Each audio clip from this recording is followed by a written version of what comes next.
We have a very distinguished moderator and a very distinguished panel of speakers here who would be, sharing their wide experience and knowledge with all of us in this particular area.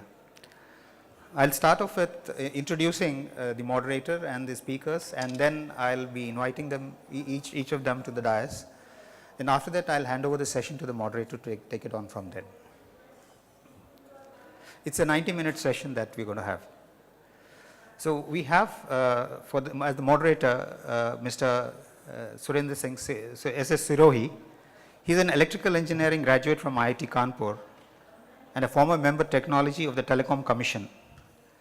During his eventual career in the Indian Telecommunications Service, he held numerous techno-managerial leadership positions in various organizations in telecom sector, the Department of Telecom, the Mahanagar Telephone Nigam Limited, the service provider at Mumbai and Delhi, the Telecommunication Consultants India Limited, and the Bharat Sanchar Nigam Limited, that's also a service provider across the country, and made stellar contribution to transformational evolution of Indian telecom by providing dynamic and visionary leadership with his forward-looking, pragmatic and strategic approach. At present, he is an independent director on the board of the Bharat Electronics Limited, a government of India enterprise under the Ministry of Defence. He is endowed with a rich experience of over 36 years, covering whole gamut of telecommunications, namely national policy, sectoral regulations, planning and development, corporate and business strategy, network planning and operations, research and development, project management and management of telecom service operations, involving almost all kinds of important telecom and digital technologies. He is widely traveled with varied international exposure and represented India on global fora on several occasions. So I welcome Mr. Sirohi to come here in the dais and moderate the session.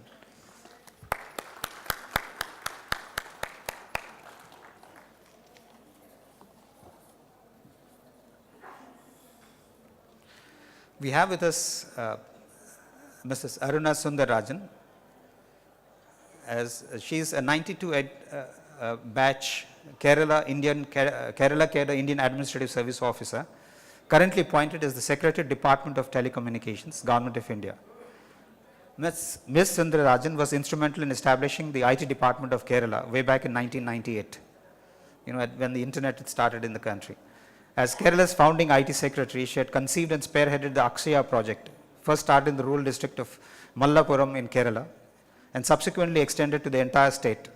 Akshaya was the largest e-literacy project of its kind, where over 1 million people were trained in basic digital skills on a campaign mode.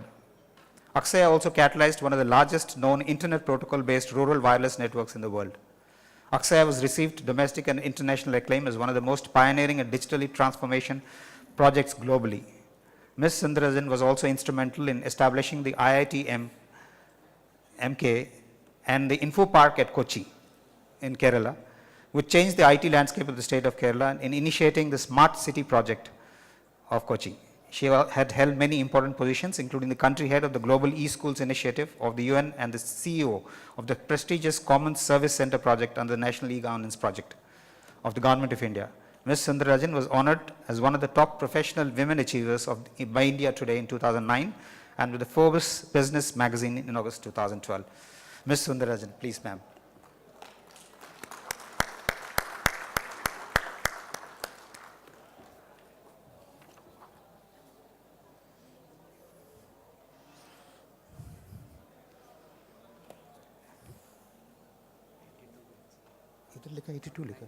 Oh, sorry, 1982 batch. Sorry, man. Okay. Yeah, there's a correction. Ms. Sundararajan belongs to the 1982 batch of the Indian Administrative Service. Dr. Peter Major is the Vice Chairman of the UN CSTD, United Nations Commission on Science and Technology for Development. He chaired the CSTD Working Group on the improvements to the UN Internet Governance Forum and the CSTD Working Group on Enhanced Cooperation. He is the Vice Chair of the Radio Communication Advisory Group at the International Telecommunication Union. He represents Hungary at the Government Advisory Committee of the ICANN. He has been working in the ITU for 23 years. He is a faculty member of the European Summer School of Internet Governance and visiting professor at the Higher School of Economics of National Research University of Moscow. So, Dr. Peter Major, please.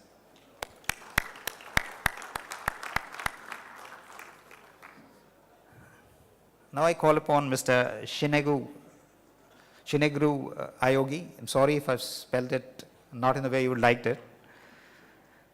He's the director at UNESCO, born in 1958. Mr. Aoyagi holds a bachelor's degree in international relations from Tokyo University of Foreign Studies. And he has since pursued studies in data communication systems with the Brunel University of United Kingdom. Mr. Shigeru Aoyagi, please.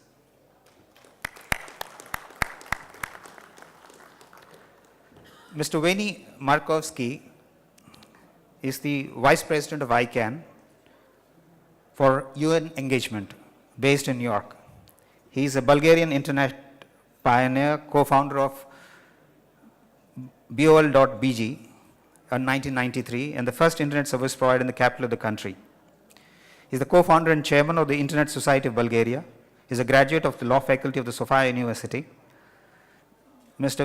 Veni Markovski started his internet-related career in September 1990 by becoming one of the first system operators of the bulletin board system.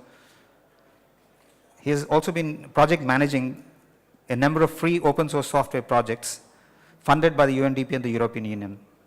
He was also lead for the localization of Creative Commons in Bulgarian. Between 2002 and 2012, he was chairman of the IT Advisory Committee to the Bulgarian President, where he served together with the people like Vint Cerf, George Sadowski, Esther Dyson, and others. Mr. Markovski has served as a member of the ICANN Board of Directors from 2003 to 2006, and as a member of the Board of Trustees of the Global Internet Society from 2002 to 2007, and on the Board of Directors of the Computer Professionals for Social Responsibility from 2003 to 2005. Mr. Markovski is a passionate speaker, blogger, and author with articles, stories, and interviews for different media, including newspapers, journals, online magazines for radio and TV networks. He has a particular expertise in global internet public policy and cybersecurity. I invite Mr. Veni Markovski. Thank you, sir. Finally, we have with us Mr. R. Chandrashekar, who is the current president of NASSCOM and former secretary to the Department of Information Technology, as well as former secretary to the Department of Telecommunications. He is also a member of the government's Technology Advisory Group, the TAG-UP. Mr. Chandrashekar, as an Indian Administrative Services Officer, he holds a distinguished career in the Department of Information Technology, where he initiated the National E-Governance Program. Mr. Chandrashekar first initiated the 3 pillars of e-governance, namely Common Service Center Program, the State Data Center Program, and the State's Wide Area Network Program of India. He is also former Telecom Secretary of India, a position putting him in charge of the 2G spectrum auction in the year 2012. The auction had gained widespread attention after the Supreme Court quashed the 2G licenses issued in 2008 and called for a fresh auction of the affected licenses. Sir, welcome all of you to this session, and I request Mr. Sirohi to carry further the proceedings of the session. Sir. Thank you, sir.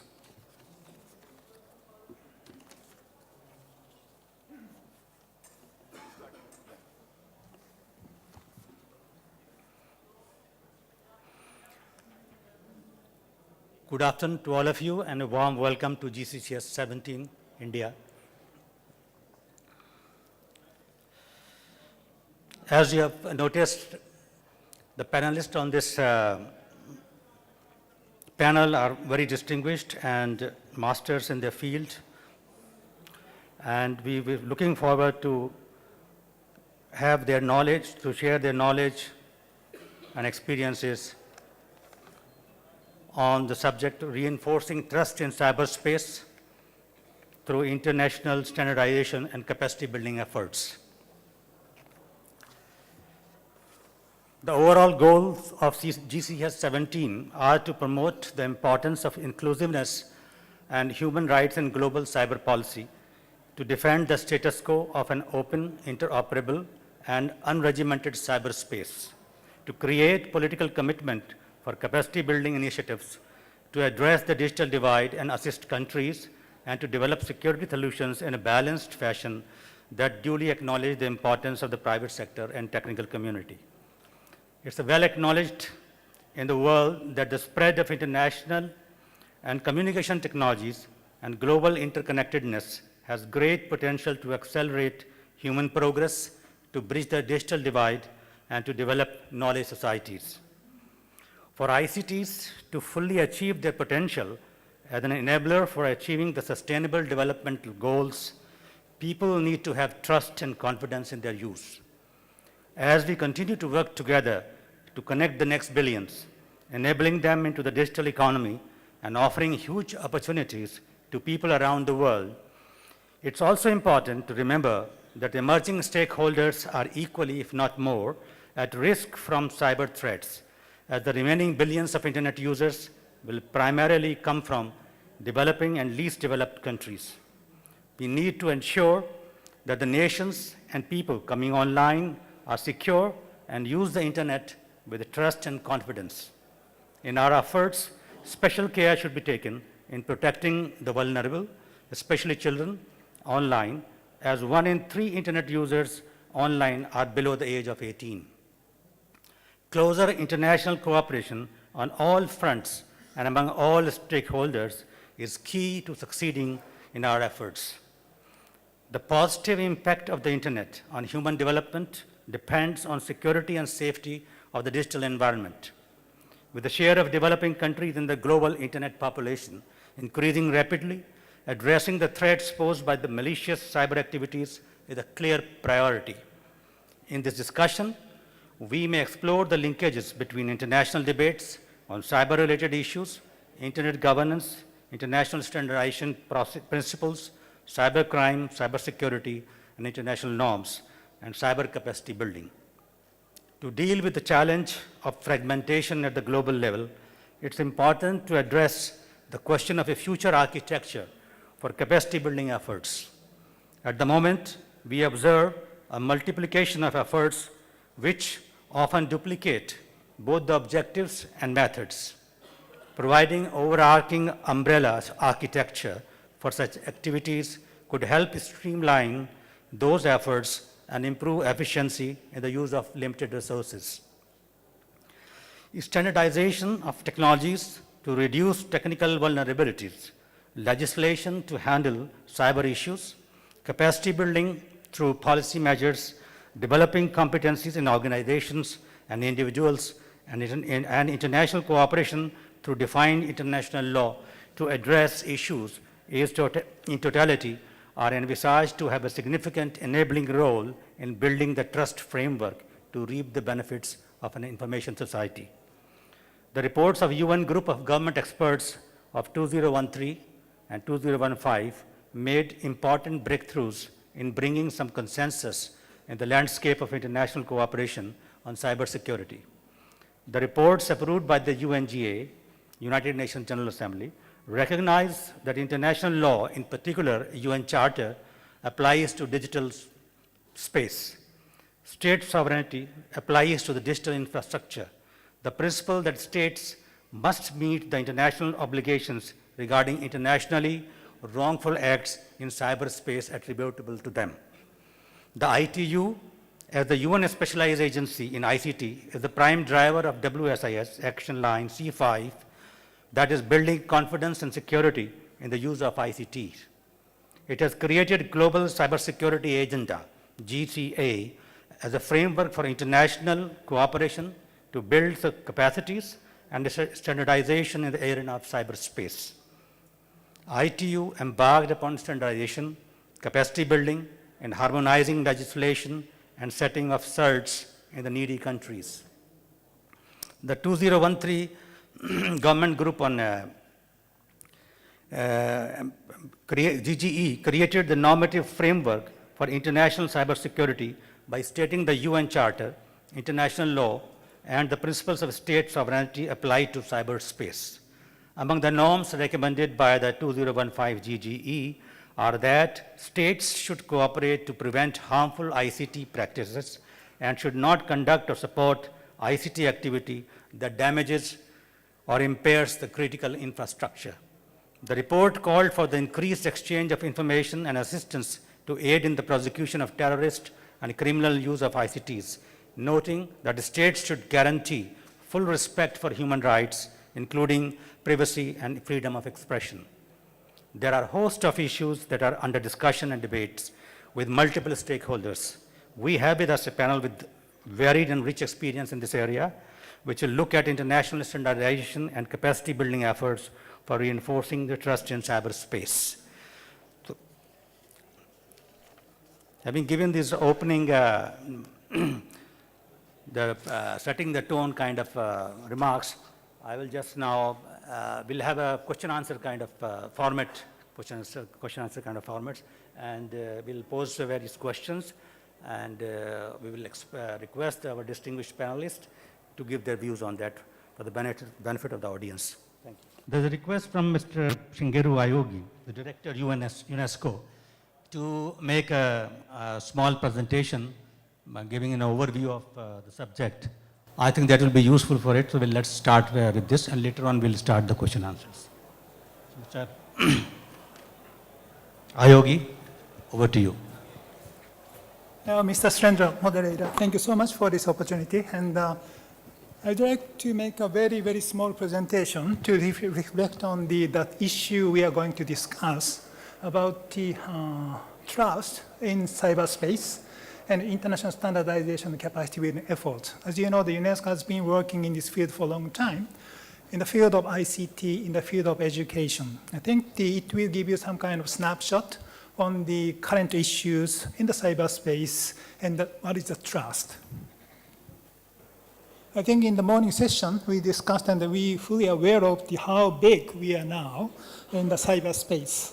The theme of this conference is very much to do with the UNESCO's mission to promote the free flow of ideas by words and image. And this theme is also in line with UNESCO's work in contributing to the achievement of SDGs, especially SDG goal number 1610, which seeks to ensure public access to information and to protect the fundamental freedoms. As the moderator says, we have to look at the SDGs as a global agenda, as well as a commitment to be made by each member state, the private states, and individuals. So that this aspect is quite critical when we discuss the cyberspace, trust in the cyberspace. The challenge ahead is quite huge. Today, information and knowledge are often considered the most strategically important resources, and we now have about 3.5 billion internet users. It's really big. And it is also said that only this year, we will produce the information, data and information, we have produced in the last 5,000 years. So you can imagine how huge we are going to produce in terms of information data in the cyberspace. And more citizens are connected, and the more data and information is stored, shared, the validity and the authenticity of the shared data and information becomes a very big challenge. You've seen a lot of the trend on the fake news and then the wrong information available in the internet. So it is very much to do with the trust and then the security of the cyberspace. The increasingly connected world begins privacy and security concerns. What is the trust in the cyberspace? It is the fundamental condition for creating knowledge society and for the successful development of e-services, such as e-government, e-commerce, e-learning, and democratic participation in online sphere.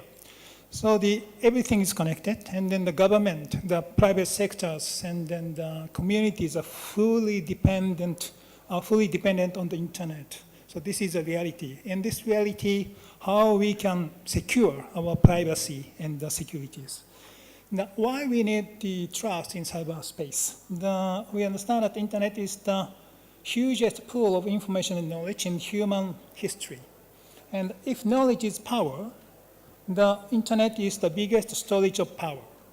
And it should be a common good to be shared equally with all the people with trust, equity, and transparency.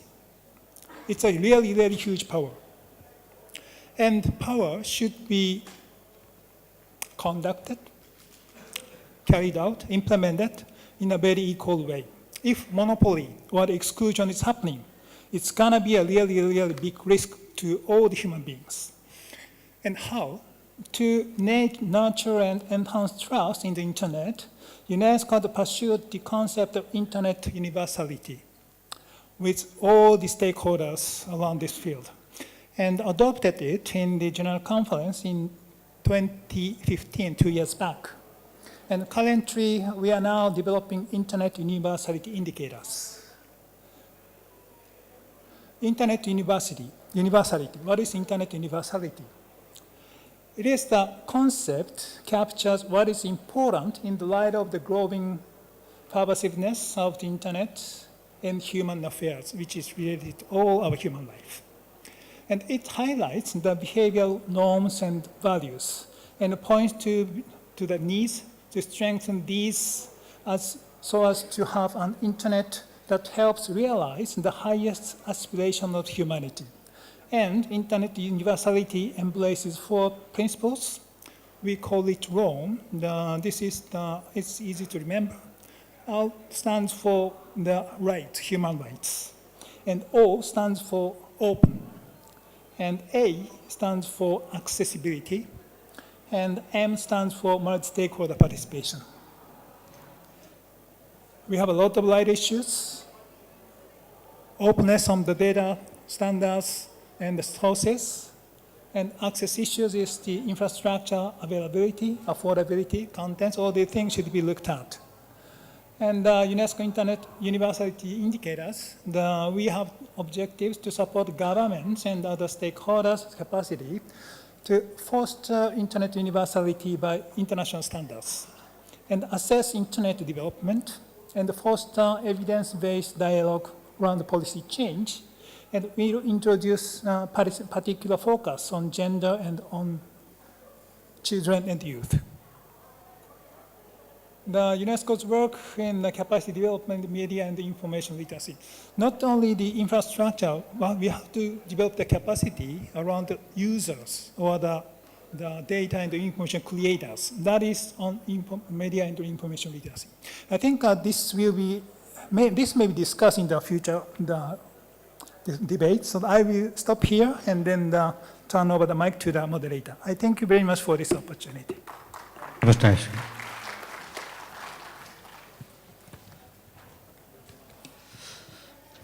So I start with questions.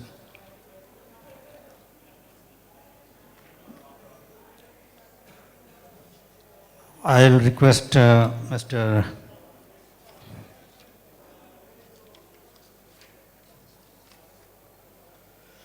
Peter for answering this question first. What's your view on international character of cybersecurity and cyberspace? Thank you, moderator. I'm very honored to be the first speaker after my UNESCO colleague. After the presentation from the UNESCO and after the introductory remarks of the moderator, it is natural to refer back to the World Summit on Information Society, which has been started in 2003. In fact, it has been preceded by the ITU Plenipotentiary Conference in 1998, when the idea of the global cyberspace, at that time it wasn't called like that, but basically it conveyed the idea. So the idea, let me put it that way, is not new. It has been realized already in 1998, and it has been confirmed by the 2 high-level summits in 2003 in Geneva and in 2005 in Tunisia. Now, the first phase of the WSIS, World Summit on Information Society in Geneva, provided the action lines you have made reference to, in particular C5, the cybersecurity issue, and the 2005 gave the Tunis agenda, which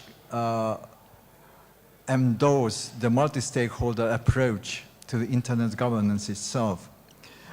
At the same time, it called for the cooperation of governments, which was called enhanced cooperation. So the ideas have been around for quite a long time, almost 20 years now. Naturally, technology has evolved. The issues at that time didn't exist. We didn't have Facebook, we didn't have Twitter, we didn't have social networks, and so on and so forth. We didn't have the voice over IP. And naturally, all these technologies present new threats as far as cybersecurity is concerned. I think the UN system has been made aware of that, and in 2015, when we celebrated the 10 years anniversary of the WSIS process, the UN General Assembly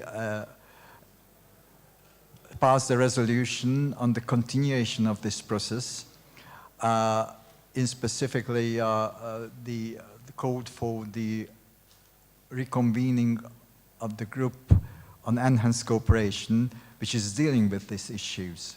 So I am really confident that this group is going to finish its work by the end of next January, that is the coming January, and it will give recommendations which will be a kind of food for thought for all countries, for all governments, and it will be passed to the General Assembly of the United Nations. Thank you. Thank you, Mr. Peter. Now I will request Mr. Veni Markovski to dwell on this question. The question is, what's your view on international character of cybersecurity and cyberspace?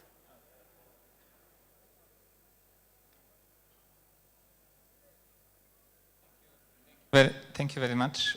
First of all, I want to say thanks to the organizers of this conference. We've seen pretty amazing opening and a very thoughtful and inspirational speech by Prime Minister Modi. And you guys who are from India are lucky to have such a leader to have a vision. All right, I mean it, you know. I've been in and around the world in countries where we can only wish to have something like that, somebody like that.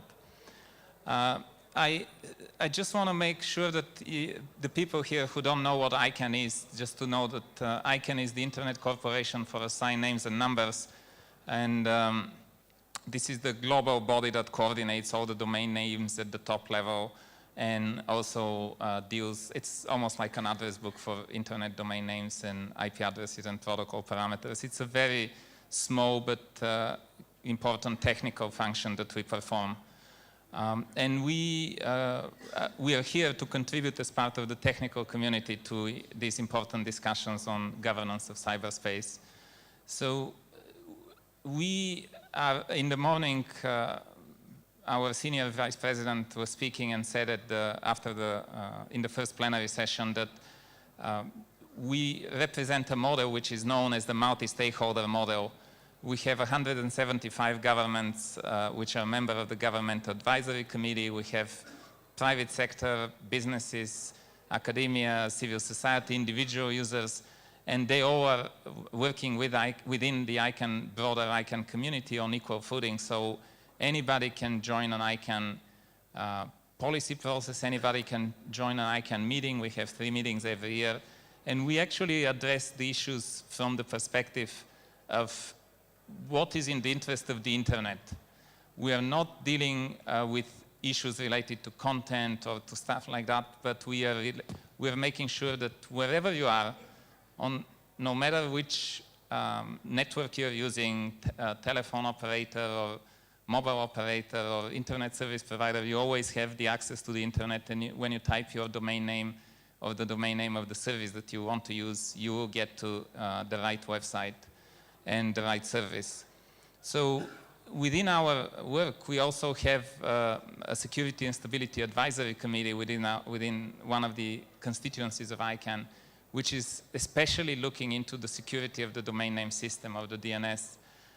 There is no, I mean, I've been around we know with Peter Major, we know each other for almost 20 years with the WSIS, and with other people and colleagues here in the audience, we've seen around other organizations.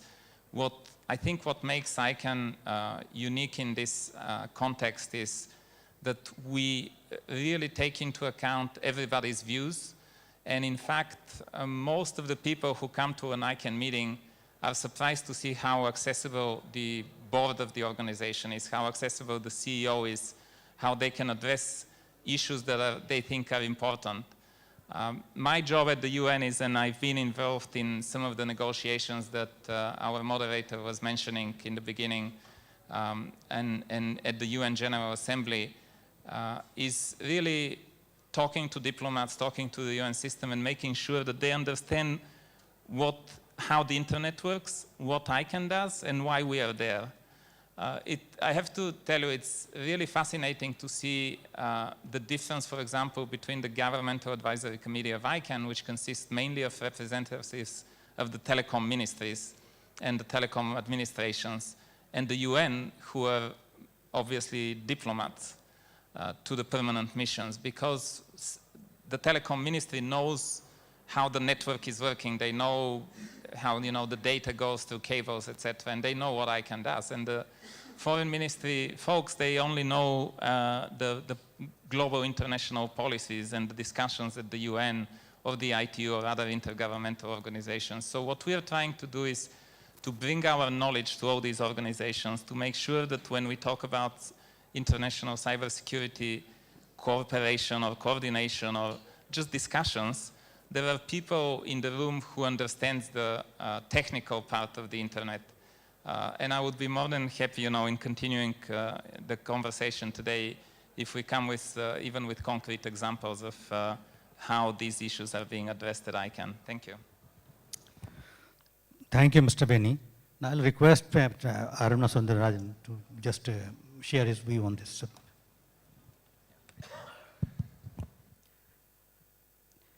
Thank you, Mr. Sirohi.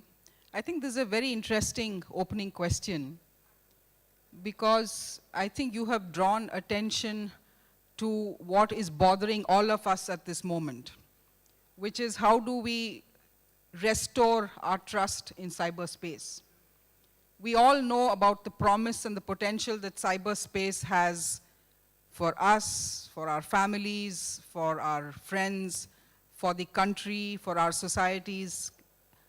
But at the same time, we are living in a time when almost every day we hear about some kind of data loss, we hear about cyber crimes of various kinds, and now the latest we hear about things like fake news. So this is really, in a sense, shaking up the very edifice of trust that we have in the internet and in the new digital economy. Now, what is interesting is that the same set of features which makes this cyberspace truly attractive and useful and invaluable for all of us, by which I mean to say the fact that it's a window to the world, the fact that it is absolutely open, the fact that the entry barriers are very low, any individual anywhere can get onto this highway. It is the same set of factors that also give rise to its vulnerability, its susceptibility to outside attacks, and indeed leads to an erosion of our faith. So the central question is, how do we preserve the international or the borderless character of this cyberspace? But at the same time, how do we protect ourselves as individual actors, as local actors, as a country's citizens with, human rights? And so it's a very, I think it's not a trivial question, because if you do anything that veers towards making this less open and increase the entry barriers, then I think you're detracting from its value. But at the same time, you also have to do it if you want to restore our faith in cyberspace. So I, for one, I think I'm keen to hear the other panelists on how exactly we're going to go about evolving an internet that is both international, that's national, and that's safe for all of us. Thank you, Arunaji. Now I'll request Mr. Chandrashekar to give his views. Thank you, Mr. Sirohi. I think I'll just add to what has been said without repeating what has been said. Given the kind of reach that the internet has, half the population on the planet is connected to it. And we all know that the power of a network depends on the number of people who are connected to it. And that's what gives it the fantastic power. There are certain attributes of the internet also, which Ms. Sundararajan talked about the beneficial aspects of it, and at the same time which also make it vulnerable to certain threats. There's also one characteristic which is particularly relevant in this context, and that is the feature of anonymity, which is a basis of the internet. And given that it has a global reach, the ability of even a single individual to create a problem or an issue transcends national borders, and the scale at which it can happen has become all the more, much more, because of the sheer power and reach of the internet and these technologies. At the same time, the way that the world is governed, with the nation state as the basis of all governance, and with the nation state as the basis of laws and sovereignty, does create big issues when you have to deal with problems relating to security. And the current mechanisms that exist to deal with some of these problems, whether it is the mutual legal assistance treaties and so on, are simply too slow and too cumbersome to deal with the speed and magnitude of threats that emerge. Secondly, the kind of technologies that are evolving and the nature of the security threats has not only increased in complexity, but also the rate at which these new challenges keep emerging make it something which requires a very rapid, instant response if the problem is to be curtailed. We've seen examples of the more recent cases, for example, of WannaCry and others before that, which actually impacted a lot of countries across the world in just a matter of a few days. So how do you reconcile the need for a rapid response to all of these challenges and the processes of governance and the processes of international collaboration, which are far, far slower, is, I think, one of the big challenges. There are several ways in which perhaps one could have some impact on these, but perhaps in the rest of the discussions we can dwell on them a little more. Thank you. Thank you, Mr. Chandrashekar. Having understood about the cybersecurity and cyberspace in general, now the next question arises in our minds: what are challenges in securing the cyberspace? I would request the panelists to keep themselves limited to two minutes, please. Number one. And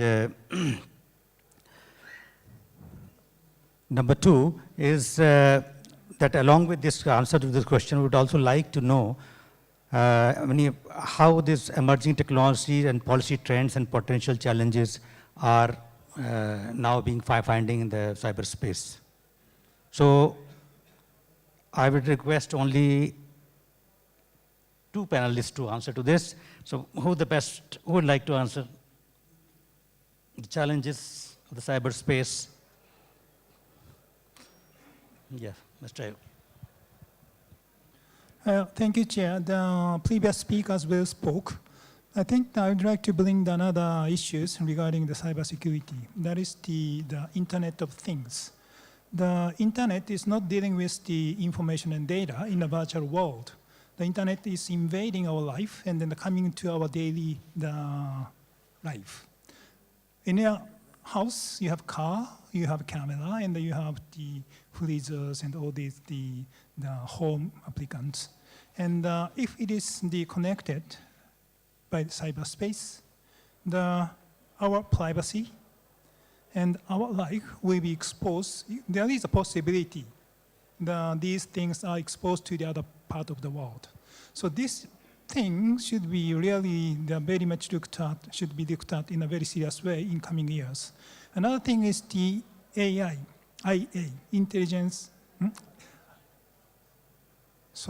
AI, artificial intelligence. The cyberspace evolving for itself. It's becoming bigger and bigger. So in case of Japan, the Japanese chess the top chess player was defeated recently by AI. So it's quite amazing. The pace of the developing this world, I mean the AI and the IoT is very, very fast. They run very fast, and the policies, strategies, our capacity should catch up this advancement, but it is not true at this moment. So ethically, behaviorally, and the value, all these things should be looked at in this very rapid change which is happening in the world. I think this is also the one thing we have to look at. Thank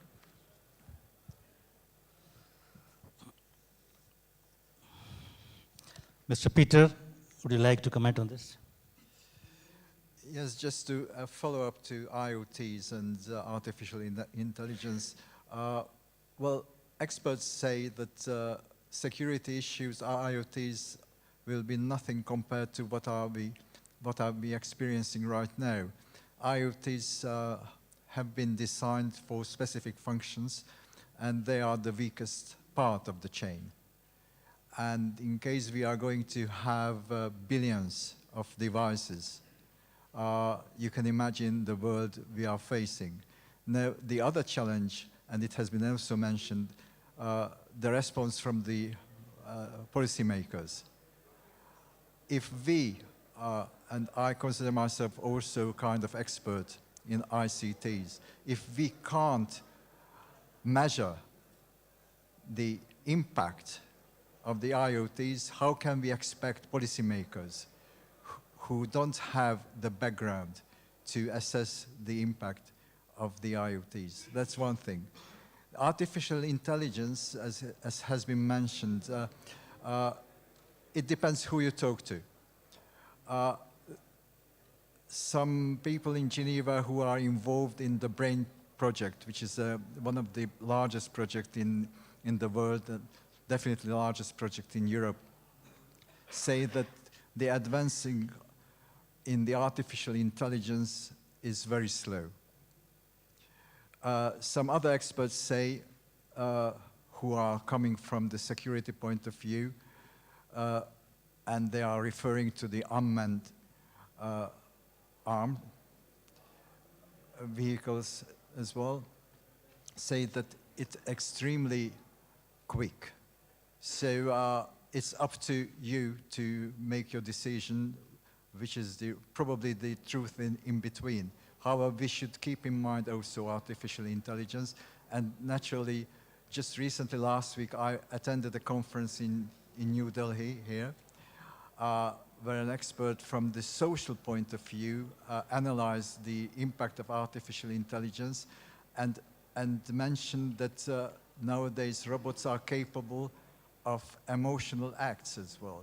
So the reasoning that artificial intelligence is not going to threaten us because robots won't be able to make judgments or be able to express emotions seems to be, I have my doubts as well about which way to go. Anyway, so we have challenges, and probably it will come to the next questions, capacity building, and it comes down to capacity building, of course. I would request Aruna Sundararajan to share his views. Since we are at a very difficult post-lunch session. And I can see that we would need to jerk the audience out of its stupor. So let me draw attention to what people have been describing the manner in which the cyber challenges are growing. What people are saying is that cyber criminals are becoming crazy sophisticated, which means that they are usually 2 to 3 steps ahead of us when it comes to our ability to anticipate and preempt cybercrime. And to add to what was just said, thanks to AI, now the machines are also getting crazy sophisticated. So this kind of a double threat is what I think we will have to handle in the years to come. And what is interesting is that today we are seeing not merely an attack on data, but we are seeing manipulation of data so that data is beginning to look real. And so is the actor. The actor is also beginning to look real. And we don't know whether the actor is real or the data is real. And this is probably, this problem or challenge is only going to grow much more in future. Do we have answers? We have some answers. We don't have all the answers. But clearly, are we doing enough? I think we're not doing enough. So whether we as individual users or as the industry or as regulators or as national governments or even as the global community, I think we have and can do much more. And I hope that, as was mentioned, we will be addressing some of those questions. What can we do and how much more should we be doing, can we be doing? Thank you, Aruna. Since time is running, so I will have to limit the panel's intervention to the question 2 or 3. So I move ahead for the next question, which is on the standardization and capacity building. How do you view that they could play an important role strengthening trust in cyberspace? And you can also dwell on some progress made thus far at international level or UN levels. So I will request Mr. Chandrashekar to dwell on it. I'll talk a little bit about the capacity building because as many of you would know, the Indian IT industry serves companies and countries across the world and is active in about 80 countries. So the challenges in terms of capacities are pretty well understood, and as the source of a lot of skilled workers across the world, we assess that one of the biggest challenges has been the lack of skilled personnel who are adequately trained and well versed in cybersecurity. In India alone, both for domestic needs as well as for the clients overseas that we serve, the estimation is that between now and 2025, we will need to actually train a minimum of 1 million workers in the area of cybersecurity. And so one of the challenges has been, how do you so quickly train such a large number of people? And for this, we've had to tie up with some of the biggest players in the world, with companies like Symantec, for example, and build curricula and platforms which enable a large number of people to be trained, and for standards to be set to be able to actually measure the level of proficiency received and the kind of capability that has been created. So one part of this challenge in terms of capacity building is to have skilled workers who are able to deal with some of these security challenges. The second part is also about awareness among people who use the internet, and clearly that has become a very important part of the challenge. You can't have a situation where the users are not aware of some of the steps that they need to take, some of the precautions, and therefore building that kind of awareness and capacity among the users is another extremely important element. And in a country like India, for example, where there has been a huge effort to get people to adopt digital payments, to make people aware of what the risks are and how to mitigate those risks is an equally important part of the move towards digital payments. The third dimension which I would like to stress in terms of the capacity building is of capacity building of the institutions themselves, whether it's the law enforcement agencies or the judiciary, who deal with a lot of these challenges. And our experience has been that most of the law enforcement agencies, the police and the various officials who are involved in dealing with crime and criminality, are not really aware of how to deal with these issues. And again, that has become a specialized area, and it's perhaps very difficult to get all the people trained in those areas. Similarly, in the judiciary, I think at higher levels, we've had instances of the Supreme Court, which is the highest court in the country. Many of the judges themselves declaring that they were not really well versed with the issues relating to cybersecurity and what the legal implications of those are. And the fact also is that by the time these cases actually come to the Supreme Court, it's quite a long while. So clearly in all of these institutions of governance, there is a need to build capacity. So it's in the users, it's in the institutions, and it is among the technology providers. And unless there is a multi-pronged strategy to build capacity at all these different levels, it is quite clear that we will not be able to effectively deal with some of the challenges in cybersecurity. I'll stop at that level. I'm sure that the other panelists will talk a little more about what is being done in the UN and so on. Thank you. Thank you, Mr. Chandrashekar. I'll request Veni, Mr. Veni, to answer this question. I'll again repeat this. How do you view that standardization and capacity building can play an important role in strengthening trust in the cyberspace? Thank you very much. It's actually, after we heard about the user's experience, we come here with our security, stability, and resiliency team who are actively engaged into a worldwide campaign of capacity building and best practices sharing on the domain name system, especially on the security extension of the DNSSEC. So we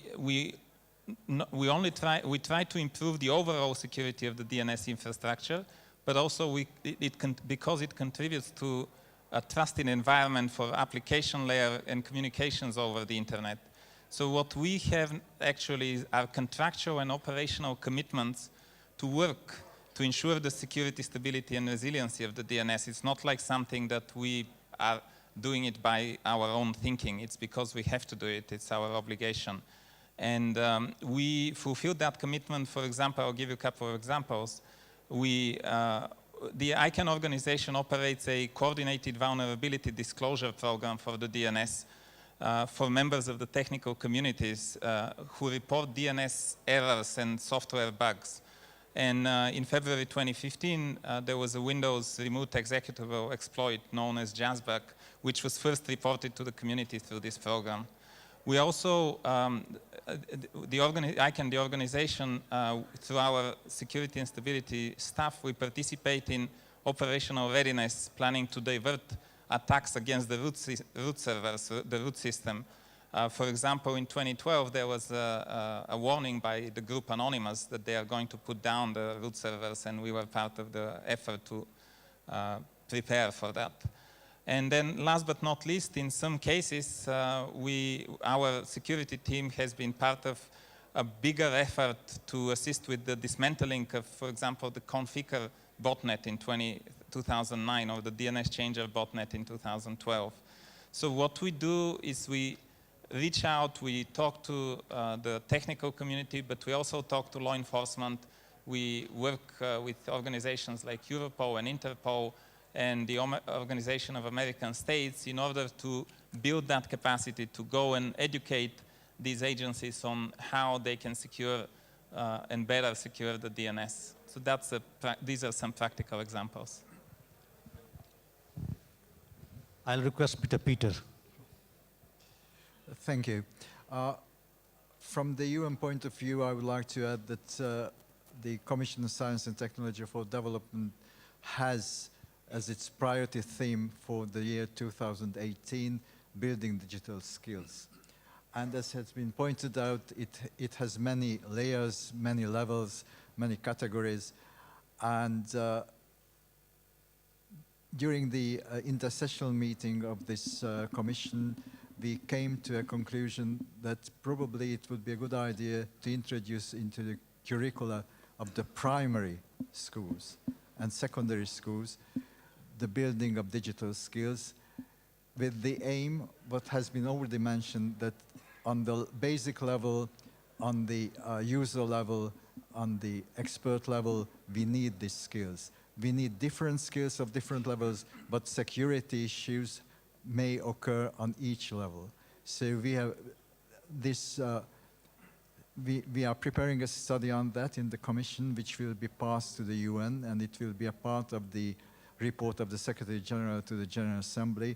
So on the international level, this theme is considered very seriously, and it's needless to mention here that it is also a part of the SDG 4, which is a high-level education. Thank you. Mr. Aoyagi. Thank you, Chair. As a part of UNESCO, as a part of UN, UNESCO, which is the coordinating SDG 4, Peter mentioned, that we are providing the capacity development to schools and the Ministry of Education to promote the ICT in education. The ICT, cyberspace, can be not only used for the learning, the promotion, but also the management and administration of education system. So in that sense, we've been working with the neighboring countries of India, like Maldives, Sri Lanka, and in Bhutan, to develop the holistic ICT education policy, as well as the teacher development courses, programs, and also the curriculum development courses, with the firm confidence that the future generation, the children, will be the most important asset for all the human beings to cope with and catch up with the very rapid space of the technological changes. In addition to that, the UNESCO provides the training and programs in media and information literacy. The chair in his opening remarks mentioned the digital divide, which is quite critical. Not only the digital divide, but also in the sense of the inequality. In India, they have still around 3 million people who cannot simply read and write, illiterate people. This huge gap might be expanded if the technology goes well, fast, and if the policy and the education cannot catch up. So this is really critical, and we have to very seriously look at this matter, how we can catch up, especially the teachers can be the ICT literate teachers to train the future generation. This is also very important issues, I think. Thank you, Mr. Aoyagi. We have the next question, which is a little different. So what are the current, this question is to Mr. Peter. What are current international trends in addressing the issues of state sovereignty over physical cyber infrastructure in their territory and the balance between privacy and security?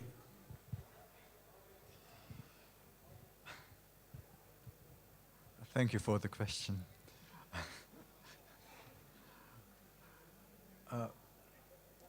Well, basically, I can comment on the activities which are going on the international level. And my observation that all these discussions are highly political, and they are really anchored in the political situation we are now.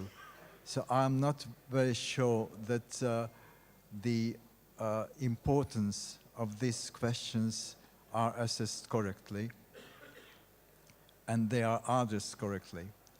And basically, to give in a kind of mathematical term, we are trying to map our physical world to the cyber world. And it may be quite an interesting exercise, but I am not sure about the outcome of this mapping exercise. So probably my take on that is we really need a new mindset. We just cannot tackle issues of the 21st century with the knowledge of the 20th century, and let alone with the organizations we have from the 19th century, and even more with the political framework of the 17th century. We have to keep that in mind. We are in the Westphalian system, having these organizations, what we have inherited from the last century, based on our thinking. I think we need some new kind of thinking. Thanks, Mr. Peter. I'll request Mr. Veni to give his views. I mean, we actually have some of the, in our operational responsibility, we have some responsibility within the root server system. We have one of the root servers is managed by ICANN, the root, and we also have DNS operation, DNS key signing operations, the IANA function, but that's to the extent to the physical infrastructure, because you were asking about the physical infrastructure. The reality is, and many of us have already, many of the speakers before me actually have said it, also in other forums, not only necessarily in this panel, but the internet was created and was designed to work in a very different form than it is today. The security was not in the design. There were no thoughts about how big it will become. You can take a look, for example, in the numbers of the IP addresses. The current, of the old version, rather IPv version 4, has only 4.2 billion IP addresses, and the IP version 6 has so huge number that it's impossible to actually recognize it. And one of the best examples to show you guys to understand what's the difference between the size of the two IP address blocks is that if the IPv4 is as big as my fist, the IPv6 is as big as the sun, but not as you see it from here. It's the actual sun. So when we talk about something like that, when we are talking about building infrastructure and making sure that the internet is functioning around the world as united, interoperable, with no interruptions, etc., etc., it's becoming very much of a question of, and then of course it's subject, within the borders of every country, it's subject to the laws in this country. And we constantly have to remember that even though it's a virtual space, or we call it a cyberspace, at the end of the day, it's it's a service, it's a product that comes to everybody. So depending on where you are, you may be subject to different laws and regulations. And a good example is the European General Data Protection Regulation, which the European Union is developing, and it will be enforced this next May in 2018. But it will have an impact to service providers around the world, because everybody wants to have services that are being used by the European Union. So that's an issue, again, Peter was mentioning, you know, we're living in an old world, in a new world with old systems and old organizations, but at the same time we need to adapt. So certainly ICANN is showing one of the ways to do this adaptation, where you bring everybody on board and try to make the processes as inclusive as possible, and also try to share the expertise around the world so that the people and the companies and organizations understand what the problems are and they can address them accordingly. Mr. Aoyagi, would you like to take it? You want? Because I'll request Aruna Sundararajan to just offer her views.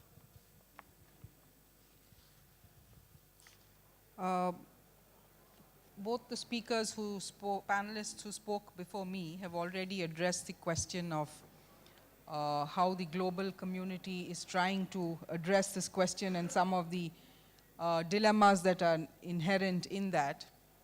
But I also want to flag here, what some of the challenges that national governments face. For example, if you look at India, India has already one of the largest digital footprints in terms of the world's second largest population on the internet. If you look at some of the social media platforms, India actually has the largest number of users on some of these platforms.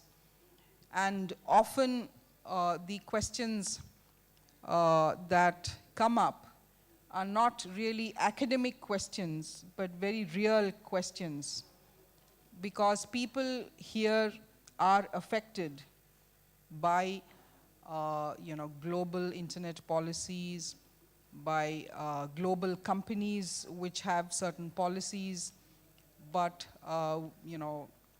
in the Indians feel that these do not take into account some of our specific issues. For example, the fact that a large number of people in India actually sign on to many of the products and services, and in that sense have given their consent, but it is not really informed consent, because many people are either illiterate, or if literate, still not adequately informed enough of the vulnerabilities that they would be exposing themselves to when they give their consent. So I think increasingly, like we have seen in the case of the EU's data protection regulation, I think every country will also have to look at how best to protect and safeguard its own citizens, and how to reconcile that with the need to keeping these platforms open for their citizens as well, and also complying with the global rules on all of this. So I think this is a dynamic area, which is where the regulatory regimes are work in progress, and so I think we'll have to wait and see. I have requested Mr. Chandrashekar to share his views on this. Thank you.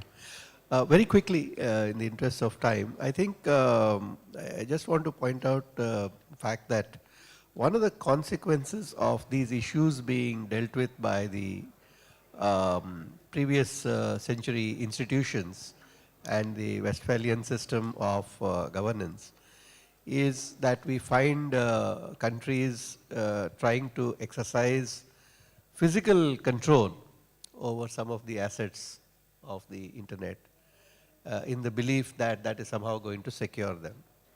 We have, for example, in Europe, the general data protection regime, which has built a complex system of regulators, which requires that the data has to be resident there, cannot be moved out, etc., which simply ignores the way in which the internet has evolved and the fact that today technology, data and skilled personnel have become a global resource and are moved around dynamically. And the fact of the matter is, as everybody who works in the industry knows, you can keep your arms around the server and clutch it as close to yourself as possible. But if somebody is operating it remotely, they have much more control over the data that sits in that server than you have. So physical control really means nothing. And then there is also the question of liability. Who is liable when something happens? How do you establish that chain of liability?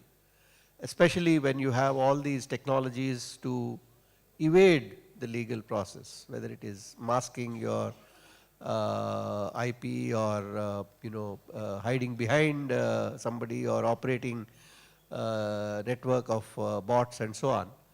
And what is the role of the state from where these things are happening? And can a state completely absolve itself of acts which have emanated from within the state, because those people do not actually represent the state? So, these are fairly troublesome questions which have come up, and just as in the case of the financial world, a lot of money gravitates to the tax havens precisely because they are believed to be beyond the long arm of the law of different countries. So also in cyberspace, things will flow wherever the controls are most lax or wherever people feel that they will be shielded. So I think that it's difficult to envisage any real solution to these problems unless there is a far higher degree of international cooperation, or if you want to go further, whether there are binding international laws on certain aspects of these kind of issues. Also, the question is to what extent some of the newer technologies can be used and partially changing the anonymous nature of the internet, like the digital identity. In India, for example, we have Aadhaar as a digital identity, where a person's identity can be established digitally. Or you have technologies like blockchain, which use a large number of players to provide security, which is not mandated or top down, but which is inherent in the way in which the technology operates. So some of these things, whether in terms of technology or in terms of legal frameworks internationally or in terms of agreements, I think are important. But the efforts of the kind that we are seeing, where people are trying to put physical controls, I think those are perhaps doomed, in my opinion, maybe a personal opinion, but those are doomed to failure. Thank you. Thank you, Mr. Chandrashekar. Time is running out. So I'll have the last question now. So representing different stakeholders, what message would you like to convey to the users for secure, safe, and inclusive use of ICTs? What's the way forward? So I'll request all the participants here to answer this within 1 minute only. Please. Mr. Peter. I will be even shorter. Education, education, education. Mr. Ayub. I will fully support what Peter mentioned.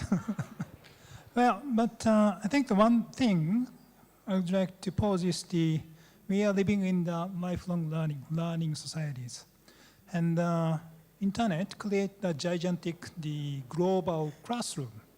So we are all the students of this gigantic classroom. We can learn everywhere, anytime, at any pace. So this is a really, really great opportunity to be provided all over the people if they have access. So this will create another kind of the digital big divide in the coming years. So this is very big concern. So I just follow what Peter said. Education for whom? For the policymakers, for the planners, decision makers, private sectors, and the teachers. Teachers, teachers, teachers. This is really, really critical. So this is one of the messages we'd like to mention. Thank you, Mr. Yeah. Thank you. Well, Peter already said, like, now we have to repeat all this. That's why he said it, so that we can say we agree with Peter. You see, you can easily see who is the diplomat who are at the UN and who is working with diplomats. But we actually do education and do it a lot. I mean, the examples that I gave you were our outreach and capacity building, especially in underserved regions, the programs that we have precisely to reach out to the countries and organizations that do not have the resources, if you will. You know, in some cases they may not have even the funding to go somewhere for another meeting or training. So that's what we do, and that is the key important issue. We want to make sure that the DNS is working all the time for everyone, and if it takes for us to go and educate every country separately or every organization, then we'll do it. I mean, obviously there are ways to minimize the expenses and to organize people to come to one point, but it's extremely important. We started with the education of the users and the fact that the end users, the citizens, are the ones that need to be educated, but I think it's an education for everyone, including for ourselves. I mean, we are not saying we're the organization that doesn't need to be educated, God forbid, you know, but we actually do try to take all the best examples around the world, all the best expertise, and bring it under one roof so that they can share it with the others. Madam Aruna, please. Certainly one will have to echo what Michael said. And the central message to the users would be, yes, do please educate yourselves, you know, in whatever manner you can to protect yourselves. But I think this is also an opportunity for us to hear what the users are telling us. What are the users telling the national governments and the global community? I think we need to listen and be able to respond, because this is too big a matter to be left only to the education of users. There is a lot of work that rightfully has to be done by the global community and by national governments, and I think they should not shy away from that, but actually go out there and start doing it. Thank you. No disputing the need for education and making people aware, especially the very young who are avid users, about both the risks as well as what they can do to secure themselves.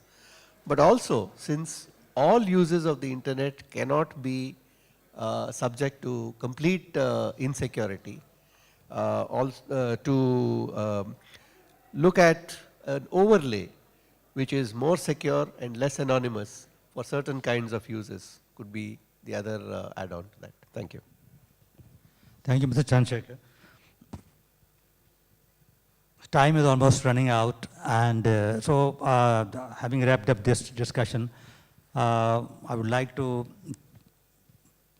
throw open the floor for question answers, and let's limit to 3 or 4 questions. So, yes, please.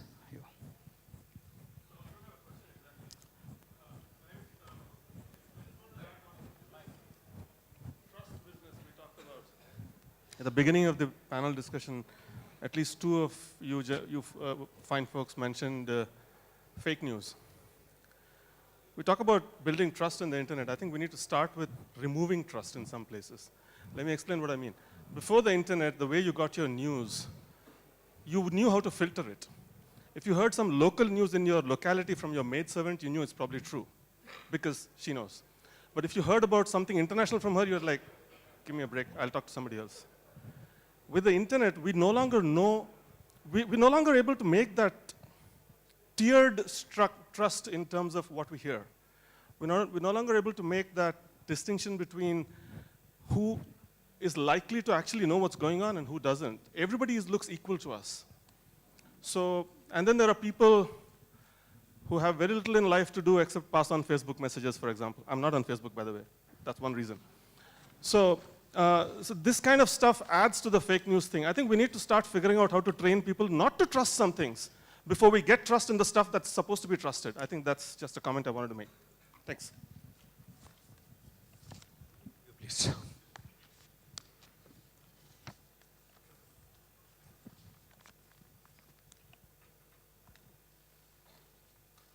Sir, my name is Madhava Turumella. I'm from United Kingdom.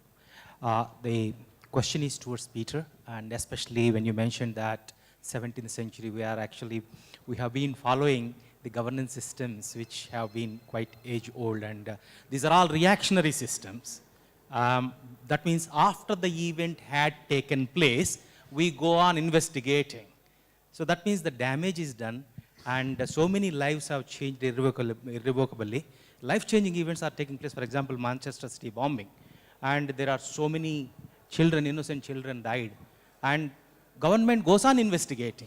But the people who are actually the sufferers are the ordinary individuals.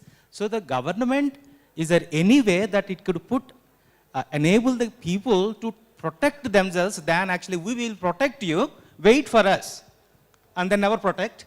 And horrible events, for example, WannaCry, horrible events are taking place, but yet governments are not doing, they are doing something, but they are reactionarily doing. That means they are actually, they wait for the event to take place, and then they are actually investigating and finding out one culprit who had caused mass damage across the globe. So maybe, as you said, we might need a new mindset. Just wanted to know your thought actually. Do you agree that there are reactionary governments rather than proactionary?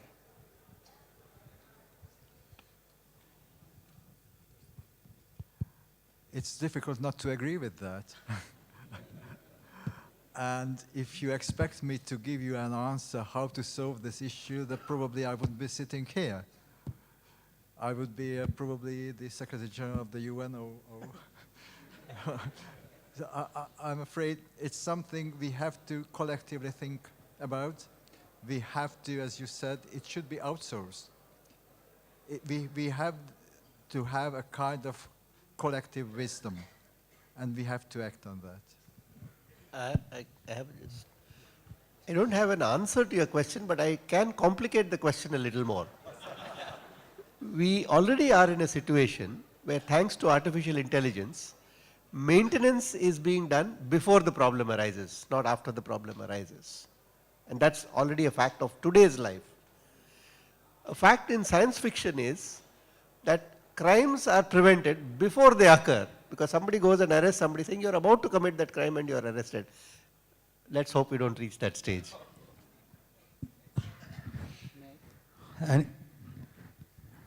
Yeah, first of all, good evening everyone. Myself, Dr. Himanshu Gupta from MIT University, Noida. I was listening this panel discussion very carefully, and we have seen that lots of challenges have been discussed about the cyber security. So my question is that, what is the biggest challenge for the security of the cyberspace, and how we can fight with it? Thank you. Who will take this? Who will take this question? I thought that's what we talked about for the last 1.5 hours. So you go Take ahead. another 1.5 hours to answer You are this given question. this opportunity. Sir, Summarize it. may I then? Yeah, the moderator, please. May I? Okay. Yeah, Yes, please thank carry you. on. I'm Dr. Charu from Indian Institute of Public Administration. First of all, my regards to everybody on the panel. It's not a question, it's a suggestion which has been harping on my mind for long. In IT policy 2012 of our country, we did mention about setting up an e-governance academy to, to undertake capacity building jobs. And now I think we should change the flavor of that policy and establish an international academy of e-governance and cybersecurity using the Uber model which we heard in the morning also, and do international collaboration, have a 3-tier kind of thing in that, including like training of trainers. We've talked about teachers, but I think trainers also need to be trained to create trained man force of administrators, which IAP is already doing. Undertake education, have a pool of experts there like DOPT, etc. is doing. What is your comment? I think this is the right time we can put it in our mission and start if all of you agree. Thank you.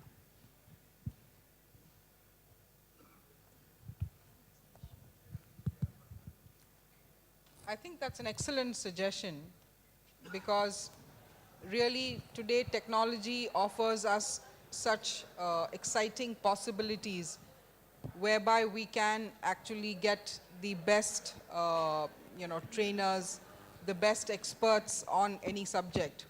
And so I think what you are saying is indeed a very good suggestion.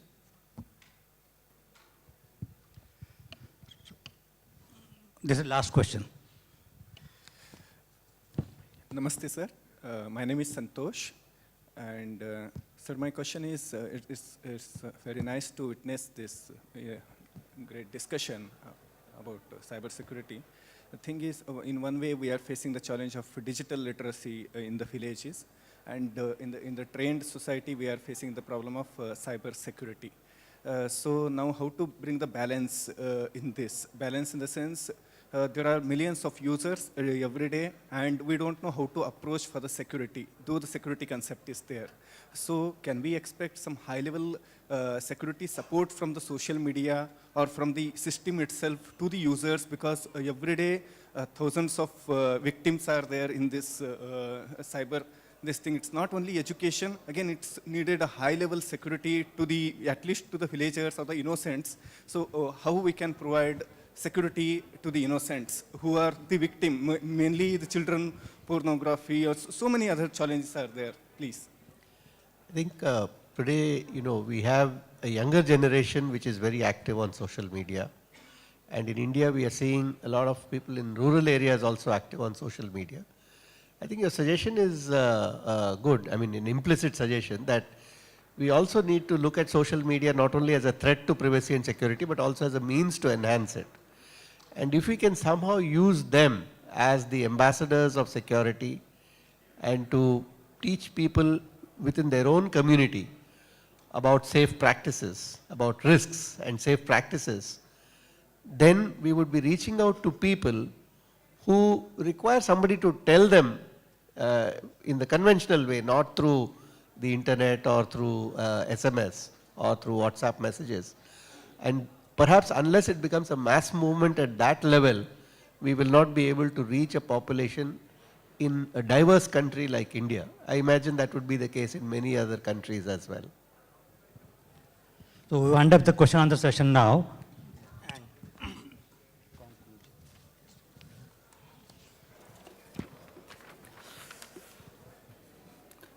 We'll have a macro level, just I will summarize, because you have heard the very rich views on very diverse subjects on this topic. However, as the technology continues to evolve, so also do the opportunities and challenges it provides. We are at crossroads as we move from society already entwined with the internet to the coming age of automation, big data, artificial intelligence, blockchain, etc., machine learning, Internet of Things. Protecting it is of paramount importance and priority. Cybersecurity is not optional. It must form part of the design of every product, of every database, of every electronic communication, and through education, awareness, dynamic balancing of privacy and security, extensive and continuous collaboration and cooperation on all fronts among all stakeholders with government, industry, academia, civil society at national and international levels, and a vibrant multi-stakeholder international institutional legal framework. We all can play a positive part in securing our digital future. Confidence and security being main pillars of the information society needs to be promoted by all stakeholders, strengthening the trust framework, extensive focus on capacity building, developing a cooperative and collaborative network between states for sharing information and technologies, and promoting a global culture of cybersecurity, keeping in view the socio-economic development level of each country will go a long way for realizing a safe, secure, and inclusive cyberspace for sustainable development. With this remark, I thank from the organizer side all the distinguished panel, and we are wind up this discussion. Thank you very much.